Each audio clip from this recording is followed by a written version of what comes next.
बकरे का गोश्त फायदेमंद है, गाय का, और जो ऊंट का गोश्त खाते हैं और जिनको ब्लड प्रेशर का मसला है, जिनको दिल का मसला है, उनके हवाले से मुझे बताएं कि कौन सा गोश्त हमारे लिए ज्यादा फायदेमंद है, कौन सा खाना चाहिए? बकरे का गोश्त सबसे अच्छा है। ठीक है।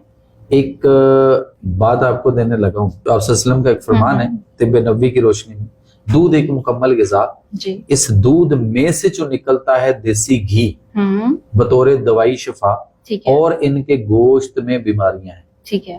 यानी गाय और भैंस का गोश्त, भैंस का खास तौर पे गोश्त, भैंस के ऊपर कितनी चीजें बनी हुई है ना, तो वो ऐसे नहीं बनी हुई, वो ठीक बनी हुई, क्योंकि इसका दूध ठीक है, गोश्त में प्रॉब्लम है। बड़ा गोश्त आपको अक्सर देखा होगा तबीब, हकीम या नेचुरोपैथिक डॉक्टर बड़ा गोश्त अक्सर मना करते हैं। अच्छा।